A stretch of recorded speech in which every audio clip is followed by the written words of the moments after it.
Voilà, donc ici je vous présente une petite vidéo qui va concerner les groupements fonctionnels insaturés, carbone hétéroatome, bien sûr, dans le domaine de la chimie organique. C'est fondamental, cette vidéo-là est fondamentale pour ceux qui font de la chimie organique, parce que bon, connaître ça, c'est... Ne pas connaître ça en chimie organique, c'est ne pas connaître la chimie organique, point à la ligne. Voilà. Ceux qui étudient la chimie organique ont intérêt, doublement intérêt, à connaître ceci par cœur, parce que bon, c'est comme quelqu'un qui fait de la trigonométrie, qui ne connaît pas ses formules de trigonométrie, ça sert à rien qu'il fasse de la trigonométrie, il ne devrait même pas en faire. Il devrait même pas en faire parce qu'en fait, il fait de la trigonométrie alors qu'il ne connaît pas ses formules. Il y a aucun... Au niveau philosophique, c'est un débat de philosophie. Hein. C'est un débat de philosophie. Faire de la trigonométrie et ne pas connaître ses formules de trigonométrie. C'est un débat philosophique. Donc, on n'aboutira à aucun résultat, puisqu'en fait, la personne... la trigonométrie est basée sur l'usage de formules trigonométriques. Donc, ne pas connaître ces formules, c'est un petit peu ne pas vouloir faire l'exercice. Hein, parce que bon, voilà... ne pas le vouloir le faire, bien qu'on lui donne un exercice à faire, la personne de trigonométrie, ben, il ne voudra pas le faire parce que quelque part, indirectement, il veut le faire, mais il ne le saura pas. Donc, quelque part, indirectement, il ne pourra pas le faire. Il n'aura pas les facultés de le faire parce qu'il n'a pas les formules, il n'a pas la connaissance des formules pour pouvoir réaliser un exercice de trigonométrie. Et donc ça pose question, c'est une grosse question. Faire des mathématiques, faire des sciences, ça demande des connaissances. Ça demande des connaissances. Celui qui ne connaît pas, c'est pas la peine qu'il fasse des sciences. Parce que bon, il y a des choses, on peut encore aller regarder. Mais si quelqu'un fait de la chimie organique, bon, c'est un cours important pour lui. Ben, il doit connaître ces groupements, et notamment les groupements fonctionnels insaturés carbone hétéroatome. Bon, alors dans les groupements insaturés carbone hétéroatome, on a de trois types. On a de trois types. Trois types de groupements. Alors, on a le groupement, les groupements, je vais mettre G pour groupement, hein. Groupement carbonylique. Il n'y a pas d'ordre ici donné. Hein. Carbone, groupement. Je suis à court de marqueurs. Le problème, il est là, c'est que je commence à avoir des difficultés.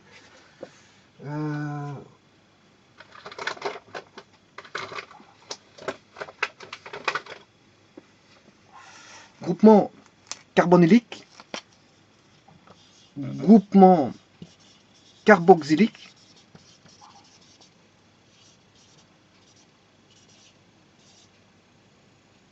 Groupement carbonylique. Groupement carboxylique. Et groupement dérivé de la fonction acide. Groupement dérivé de la fonction acide.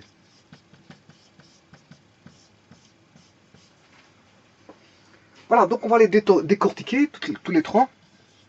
Mais ceci, vous devez connaître par cœur. Avant de voir les réactions chimiques en chimie organique, si vous ne connaissez déjà pas les fonctions de la chimie organique, comment voulez-vous comprendre les réactions, les mécanismes de réaction chimique de la chimie organique? Vous ne les comprendrez pas, parce que vous ne saurez même pas, je veux dire, reconnaître des fonctions de chimie organique. Donc le B.A.B.A., quand on commence à faire de la chimie organique, je dirais que les B.A.B.A., ouais, il faut connaître les alcanes. Ouais, il faut connaître les alcènes, d'accord? Ouais, il faut connaître les alcynes. Oui, il faut connaître les formations des molécules, enfin les variétés moléculaires grâce à l'isomérie. Ben oui, il faut connaître tout ça, bien sûr, c'est de la chimie organique. Mais à côté de ça, il n'y a pas que ça. Hein. Il n'y a pas que voilà, il n'y a pas que les alcanes, les alcènes, les alcynes. Hein. Il y a d'autres fonctions. Hein. Il y a quelques fonctions de chimie organique quand même. Il y en a pas mal. Voilà. La chimie organique donne plus de molécules que la chimie minérale. Hein. Voilà, il y a combien de molécules? Tous les médicaments, là, la base de tous les médicaments sont la plupart du temps de composés de chimie organique. Hein. La plupart du temps. Voilà, alors qu'est-ce que la chimie organique? Ben, c'est le carbone, c'est la chimie du carbone des êtres vivants. Carbone, hydrogène, oxygène. Voilà, on peut retrouver de l'azote. Et c'est ce qui va se passer ici, parce que quand on dit groupement fonctionnel, il va s'agir de fonctions qu'on va dénommer. Voilà. Quand il y aura un groupement carbonylique, il y aura un certain nom.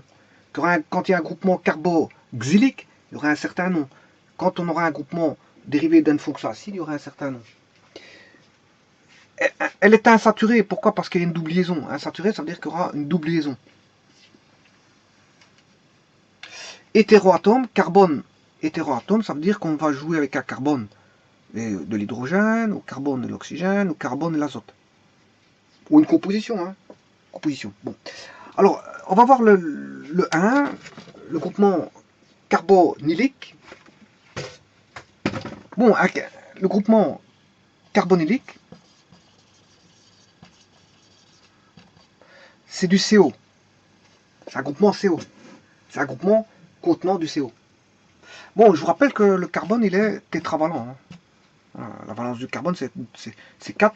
La valence de l'oxygène, généralement, c'est 2. Et voilà, bivalent pour l'oxygène en général.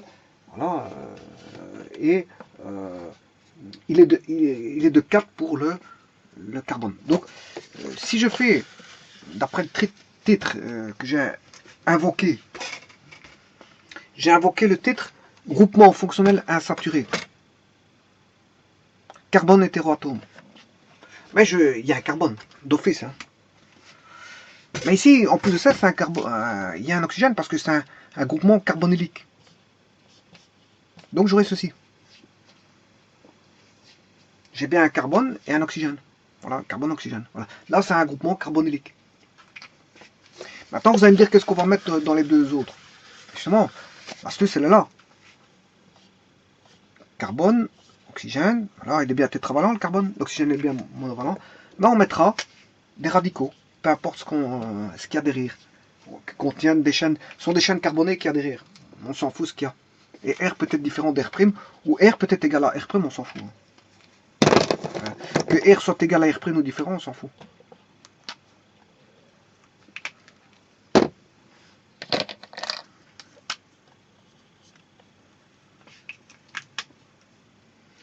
Alors maintenant, on a un cas particulier de ça, des groupements carbonyliques, mais on retrouve, je peux avoir ceci, tout court, mais maintenant je peux associer, je peux avoir ça aussi, hein. J'ai toujours mon R ici, hein, et j'associe un hydrogène. Un hydrogène ici, à sa plus simple expression, soit je mets une très simple expression que l'hydrogène. Bien là, on a la fonction qu'on appelle la fonction cétone. Et là, on a la fonction aldéhyde. Et ça, on retrouve dans les sucres. Hein. Un sucre qui est composé de la fonction aldéhyde, c'est une aldose. Hein. Et un sucre qui est composé de la fonction cétone, c'est une cétose. C'est une cétose. Donc, aldose et cétose. Aldose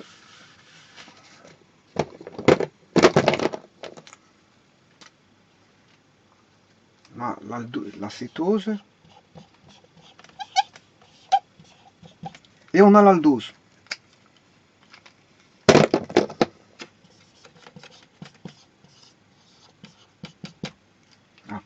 Donc la fonction carbonée, elle peut prendre la fonction soit on peut avoir un groupement carbonique et un groupement soit cétone ou aldéhyde. Soit cétone ou aldéhyde. Et donc on trouve ça dans les sucres. Et donc ça donne toute une panoplie de sucres parce qu'on a une décomposition en deux. Je vous rappelle que les oses, c'est une seule entité. Hein. On n'a qu'une seule entité, contrairement aux osides. Les osides, ça c'est plusieurs entités, supérieures à une entité. Les osides, pas confondre les oses et les osides. Les osides, où il y a la fonction cétone et aldéhyde, ben, on n'a qu'une seule unité. Une seule unité. Les osides, c'est des groupements de plusieurs unités. Et encore, on peut avoir des osides et des hétéroosides. On peut avoir des hétéroosides, c'est-à-dire des sucres, enfin des oses avec des groupements autres que des oses. Hein. Voilà. Alors, donc, on retrouve les cétones, les groupements là, aldéhyde et cétone, de type groupement carbonylique, on les retrouve dans les oses. Et si vous étudiez les oses, ben vous n'allez pas y échapper. Hein. Vous étudiez les oses, vous n'allez pas échapper aux aldéhydes et aux cétones. Ça, vous allez en retrouver beaucoup. Maintenant, si je prends le deuxième groupement, non pas carbonylique, mais carboxylique. Carboxylique. Bon, carbonylique, je vous l'ai dit, carbonylique, il contient du CO. Bon, il peut contenir du H, à ce moment-là, s'il y a du H, c'est un aldéhyde. Hein. Le carboxylique, mais il contient... Ouais, quand on dit carbonylique, on entend carbone. Hein. Carbone, on entend carbone. Donc, carbonylique, on entend carbone. Mais on entend aussi xylique. Xylique qui est... on a un hydroxyle. Et l'hydroxyle, c'est un OH. L'hydroxyle, c'est une fonction alcool. Donc, le groupement... Bon, je vous dis, je vous le répète, c'est fondamental de connaître ce que je mets là. Celui qui ne connaît pas ça, qui fait de la chimie organique, il arrête tout de suite. Tout de suite. Carboxylique. Le groupement carbonylique. Groupement carboxylique. Parce que quand ils vont vous dire de faire des réactions chimiques, et connaître le mécanisme de réaction chimique, par rapport à une réaction donnée, mais s'il vous dit, oui, bon, c'est le groupement carbonylique qui voilà, il y a un déplacement au niveau d'un élément du groupement carbonylique ou du groupement carboxylique. Si vous ne savez pas c'est quoi le groupement carbonylique ou groupement carboxylique, vous aurez du mal à le situer où il est. Et donc vous ne saurez même pas qu'est-ce qui est déplacé. Voilà. Vous ne connaîtrez pas le mécanisme parce que on va vous citer des groupements où il va se passer certaines choses, mais vous ne saurez pas où ça se trouve, puisque vous ne savez même pas où est le groupement carbonylique ni le groupement carboxylique. Donc c'est pour ça qu'il y a un minimum à connaître. Hein. Voilà. Donc c'est la même chose que ça. C'est O. Alors, je vais partir sur base de ça. Mais comme il contient un hydroxyle, ben, je vais mettre une fonction H. Ici.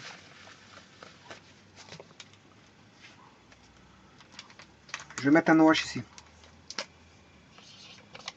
Là, on a une fonction alcool ici. On a une fonction hydroxyle.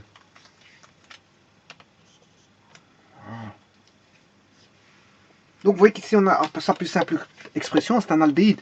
Mais quand on met du OH, et je vous rappelle que ceci, bon, je peux l'écrire, c'est équivalent, l'écriture là, c'est équivalent à ceci. Hein. Ah, que vous pouvez le mettre comme ça, c'est pas un problème. Bon, mais c'est aussi l'équivalent de ceci, mais bon, ça on n'écrit jamais ça. Bon, on réunit l'OH ensemble. Donc ça, c'est déjà deux groupements fondamentaux à connaître en chimie organique. Maintenant, il nous reste le troisième groupement.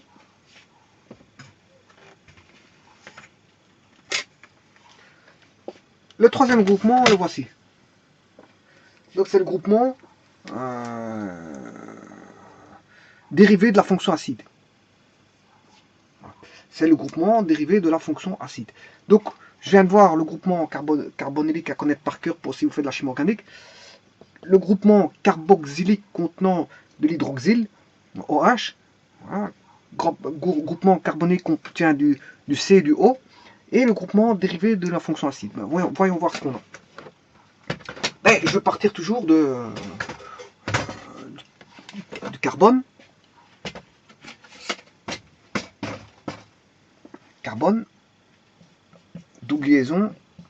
Je pars de ça, mais attention, il va y avoir des transformations. Hein. Bon, dans un premier temps, il faut bien que je parte de quelque chose. Je vais partir à partir de ça. Ouais, j'ai plus de marqueur rouge qui fonctionne.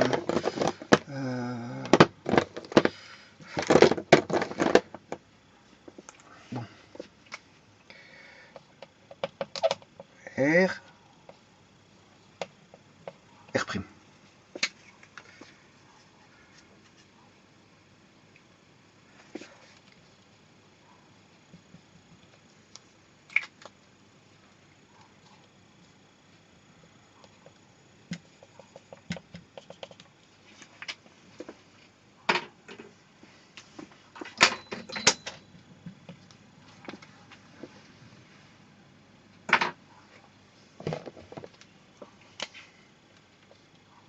Voilà, 80, voilà, qui fonctionne. Voilà, donc j'ai RR'. Je pars à partir de ce groupement-là. Alors, donc, je vais voir un groupement dérivé de la fonction acide. Pour ça, vous comprendrez que c'est le R' qui va changer. Voilà. Si je mets un X ici,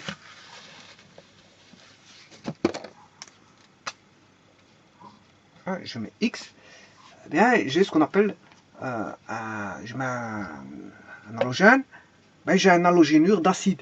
Si je mets un halogène, j'ai un halogénure d'acide. Oui, j'ai oublié de vous dire ici quelque chose. Remarquez quelque chose. Groupement carboxylique. Ici, qu'est-ce qu'on a quelque part?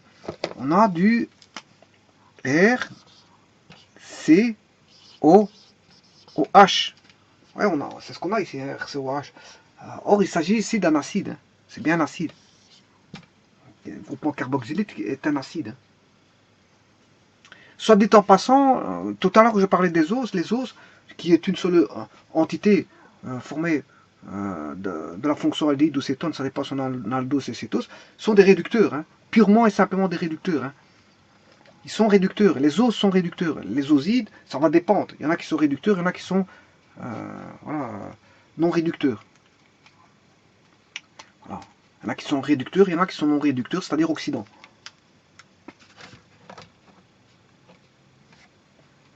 Bon, donc, groupement carboxylique, ici déjà en soi un acide. Et justement, ici, je suis en train de voir le troisième groupement, qui est le groupement 3, groupement dérivé de fonction acide. Acide, je vais vous le montrer, COH. COOH.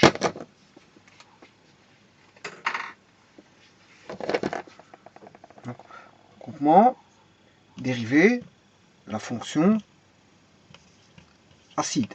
Acide COH. Mais ici, on a mis quoi? On a mis un halogénure, un halogène, et on a ce qu'on appelle il est bien dérivé d'un acide COH.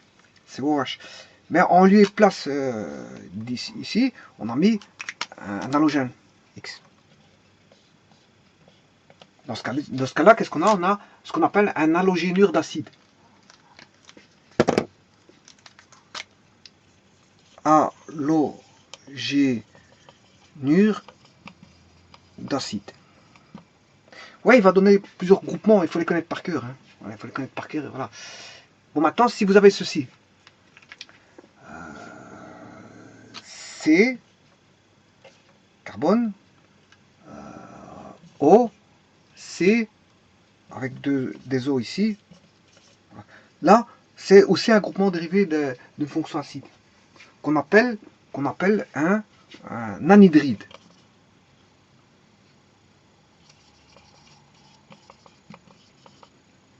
Un anhydride. Bien sûr, là, il y a R et R', hein. On s'en fout ce qu'il y a sur les côtés. R et R'.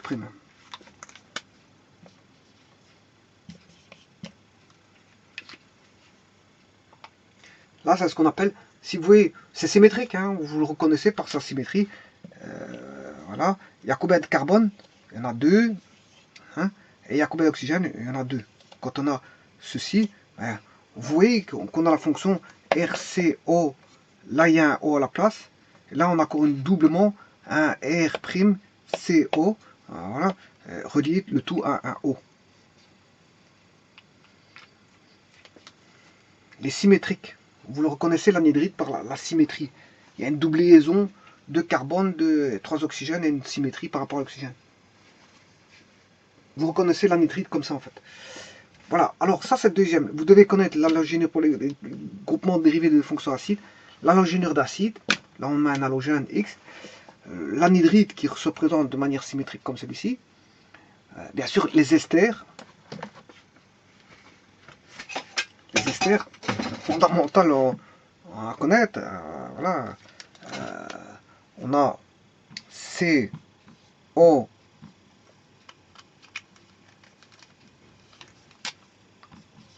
R, on s'en fout ce qu'on met, c'est un radical. Et alors, là, on a O lié avec un radical. R'. C'est pas le même que celui-là. Il n'est pas forcément le même que celui-là. Voilà. Donc c'est O. Voilà, je vais l'attacher pour dire OR', qui n'est pas forcément le même que celui-là. Voilà. Donc quand on a, c'est un radical R'. Et ça, ce sont les esters. Les esters se présentent avec un groupement tel que voici. Maintenant, il y a encore un autre groupement, il y en a deux autres encore qu'on peut établir. Si je mets, bien sûr, la chimie organique, je vous ai dit, c'était la chimie du carbone, de l'hydrogène, de l'oxygène et de l'azote. Ben, bon, on peut jouer avec ici. Je vous ai mis des oxygènes, j'ai mis des hydrogènes. Bien sûr, le carbone, c'est pas carbone hétéroatome, hein, carbone hétéroatome. Mais maintenant, je vais faire avec l'azote parce que je ne l'ai pas encore fait. Voilà, je joue un petit peu avec l'azote. Et si je mets voilà, l'oxygène comme ceci, je mets la fonction, ouais, ici normalement, c'est en vert. OR'. La fonction azote, voilà, je peux mettre un azote comme ceci. Et là, c'est la fonction amide.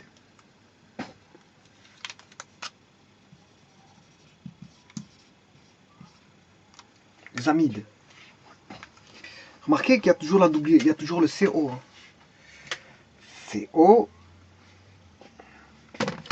CO, ben, bon, c'est normal parce que c'est dérivé d'un acide. Il y a un double lésion à chaque fois. Dans le carbonylique et carboxylique aussi, il y a le COCO. CO double liaison, CO double liaison, CO double liaison, CO double liaison. On a toujours du CO double liaison. Toujours. Maintenant, ça dépend ce que vous mettez. Voilà, dans la partie. Qu'est-ce que vous mettez? Si vous avez des radicaux ici qui n'ont rien à voir, soit ils sont les mêmes ou différents, on s'en fout. Radicaux, mais si vous avez des radicaux autres que l'hydrogène ou un groupement hydroxyle même, voilà. Et autre qu'un halogène d'acide, enfin qu'un halogène, autre que bien sûr un amide, ou autre que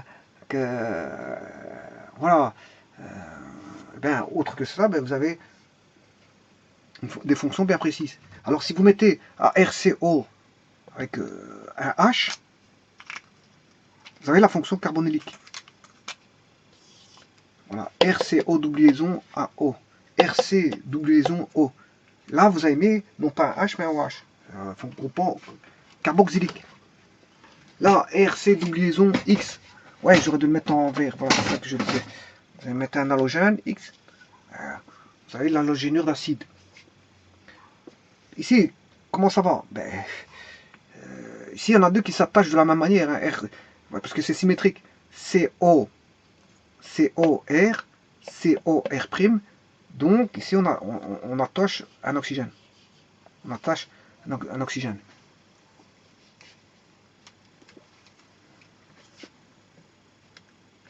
L'anhydride, il est symétrique. Celui-ci, on attache un OR'. Et celui-ci, on attache un azote pour faire voilà, les acides. Donc, on a toujours RC double liaison O. Hein, RC double liaison O. On a toujours ce RC double liaison O.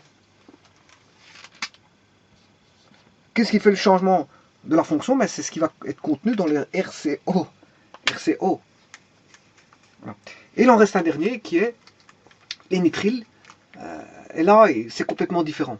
Les nitriles, c'est complètement différent. Ils ne sont pas comme les autres. Les nitriles, bien sûr, on a un azote. Le carbone, attention que c'est un groupement carbone hétéroatome. Hein. Donc carbone et l'azote, là, l'azote, il est trivalent. Hein. Vous le voyez ici, 1, 2, 3. Il est trivalent. Hein. L'azote est trivalent. Donc les nitriles, c'est ceci. Là, il ne saurait plus faire de valence là-bas parce que il est déjà tout attaché ici. Donc il n'y a rien là-bas. Par contre, le carbone est 4 tétravalents. 1, 2, 3, 4. Et là, c'est ce qu'on appelle les nitriles. Et les nitriles sont considérés comme dérivés des sels ammoniaco des acides, s'il vous plaît. Si vous voulez. Bon. Donc vous voyez bien que vous avez toujours du RCO en double liaison, RCO, R'CO. Ici, ils sont attachés, ça fait un anhydride. Qu'est-ce qui est attaché? Ben, ils sont attachés tous les deux. Il y en a deux, hein, si vous voulez, il y en a deux. Il y a deux RCO attachés à d'oxygène. Là, il y a un seul RCO avec une double liaison attaché à un halogène. Là, on a du R'CO, qui est l'acétone, RC double liaison O, mais avec de l'hydrogène, c'est un groupement aldéhyde, et ces deux C sont des groupements carbonyliques. Celui-là est un groupement carboxylique, et c'est un acide, RCOH. RCOOH. Voilà. On retrouve ceci. Là, vous avez l'halogénure d'acide, RCOX, l'anhydride qui est symétrique, il y en a deux, de RCO, et je dirais qu'ici il y en a un R', là, un R' et un R, ils ne sont pas forcément les mêmes, et là l'oxygène qui fait la liaison entre les deux RCO et RC''O. Bien sûr le nitrile qui est à part, qui fait bande à part, la bande à part c'est le nitrile, voilà. La bande à part c'est le nitrile. Puisque voilà, le nitrile n'est pas le même que les autres. C'est un carbone avec un azote. C'est un groupement fonctionnel, si vous voulez, dérivé de la fonction acide. Mais le nitrile, c'est un dérivé des sels ammoniacaux des acides. Voilà, donc on retrouve l'ester ici, fondamental, hein, les esters. Et on a bien une réaction d'estérification dans la formation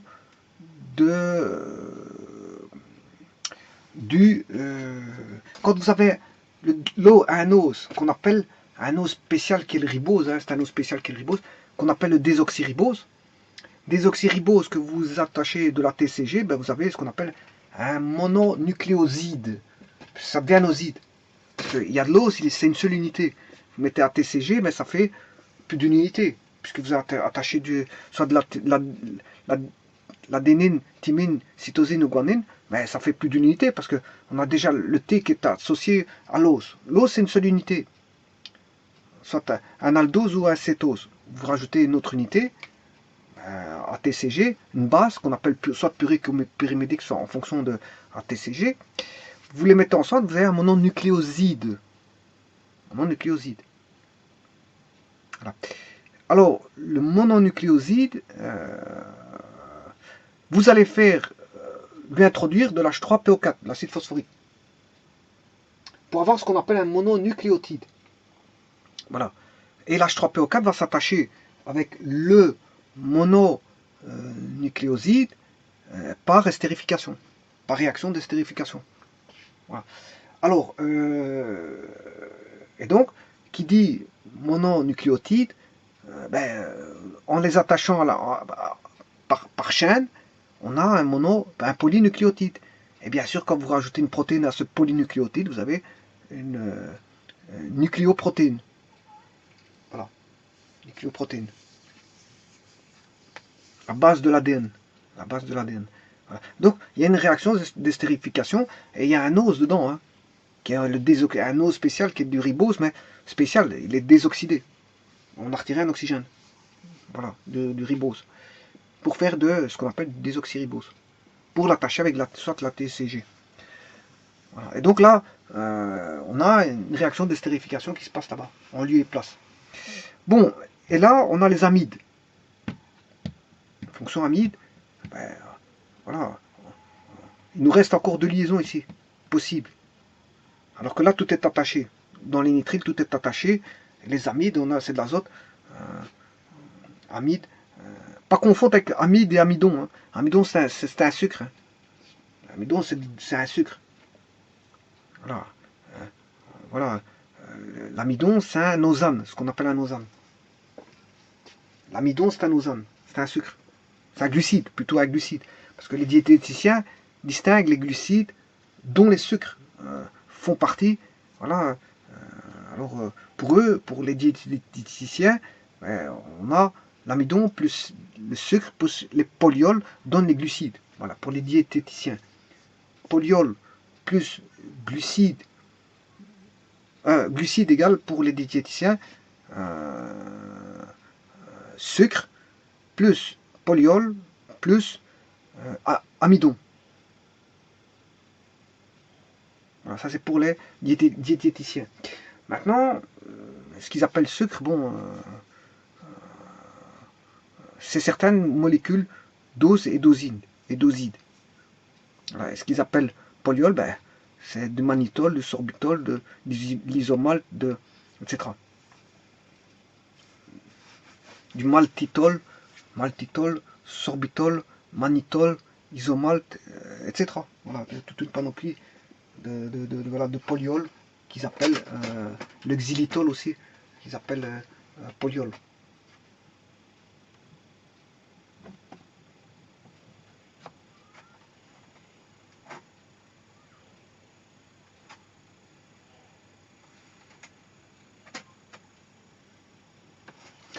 Voilà, donc ceci termine la vidéo concernant les groupements insaturés,